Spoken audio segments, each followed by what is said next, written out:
आंदोलन सुरू आहे, आपण थेट तिकडे जाऊयात। सचिन, जितेंद्र आव्हाडांनी काल शिबिरात जे वक्तव्य केलं त्यामुळे आता राज्यभरात तणावाचं वातावरण निर्माण झालेलं आहे। पुण्यात सध्या काय परिस्थिती आहे आणि भाजपचं जे आंदोलन सुरू आहे याबद्दल अधिकचे अपडेट्स।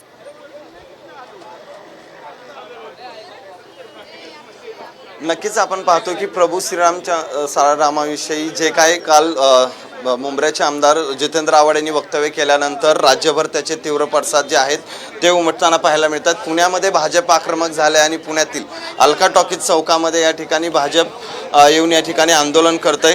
जितेंद्र आव्हाड यांनी जे काही काल वक्तव्य केलं त्याच्या विरोधात भाजप आक्रमक झाले, काय खरं तर त्यांनी वक्तव्य जितेंद्र आव्हाड यांनी समस्त हिंदू दैवत श्री प्रभू रामचंद्र यांच्याबद्दल काल जे बेताल आणि वक्तव्य केलेलं आहे याच्या निषेधार्थ या ठिकाणी आज संपूर्ण भारतीय जनता पार्टीच्या वतीने धीरजजी घाटे यांच्या अध्यक्षतेखाली नेतृत्वात या ठिकाणी आंदोलन सुरू आहे। जितेंद्र आव्हाडांनी केलेल्या वक्तव्याचा निषेध व्यक्त केला जातो। हो, निषेध केलाच पाहिजे, कारण समाजातून ज्या गोष्टीला आपण प्रोत्साहन देतो त्याच्याबरोबर उलटं काम करायचं हे जितेंद्र आव्हाडांचं आहे। हायलाईट होण्यासाठी त्यांनी ही स्टेटमेंट केली।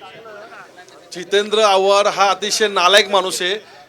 म्हणजे खरं सांगायचं झालं तर राजकारणामध्ये टिकण्यासाठी काही उद्गार काढायचे, अशा पद्धतीनं संपूर्ण देशाचं आराध्य दैवत असल्या रामाबद्दल असं बोलावं म्हणजे किती नालायकपणाचा कळस आहे। जेवढा निषेध करता येईल तेवढा कमी। नक्कीच आपण पाहतोय की भाजपचे कार्यकर्ते या ठिकाणी अलका टॉकीज चौकात एकूणच या ठिकाणी भाजपच्या कार्यकर्ते आक्रमक होऊन जे काय वक्तव्य केलं त्याच्या निषेधार्थ आता आंदोलन सुरू होतं आणि पुण्यातल्या अलका चौकामध्ये सर्व भाजपचे कार्यकर्ते जे आहेत ते एकत्रित आले।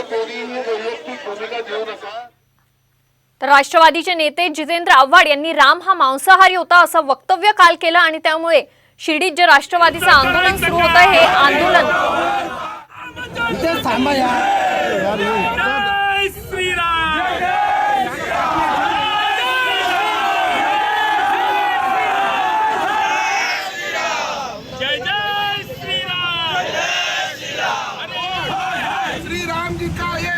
राष्ट्रवादीचे नेते जितेंद्र आव्हाड यांनी राम हा मांसाहारी होता असं वक्तव्य काल शिर्डीच्या शिबिरात केलं आणि त्यानंतर आता राज्यभरात तणावाचं वातावरण निर्माण झालंय, भाजप आक्रमक झाले। मुंबईची ही दृश्य आपण बघतोय, राम कदम यांच्या नेतृत्वाखाली हे आंदोलन सध्या सुरू आहे मुंबईत। हिंदू धर्मियांच्या भावना दुखावल्याचा आरोप भाजपकडून केला जातोय।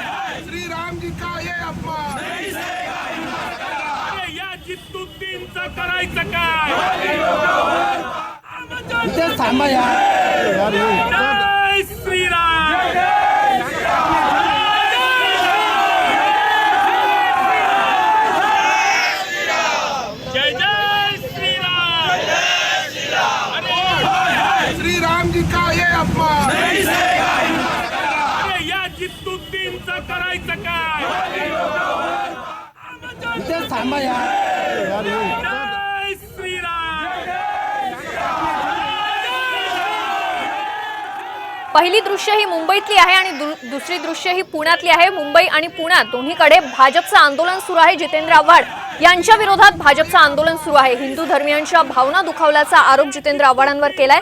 काल त्यांनी शिर्डीच्या शिबिरात राम लल्लांविरोधात वक्तव्य केलं होतं आणि त्यामुळे आता भाजप आक्रमक झालं आहे। जितेंद्र आव्हाड यांना अटक व्हावी अशी मागणी आता भाजपकडून केली जाते, तर राम कदम हे देखील जितेंद्र आव्हाड यांच्या विरोधात गुन्हा दाखल करणार आहेत। मुंबईत आणि पुण्यात जितेंद्र आव्हाड यांच्या विरोधात आंदोलन सुरू आहे। जितेंद्र आव्हाड यांना अटक करा अशी मागणी भाजपकडून केली जाते।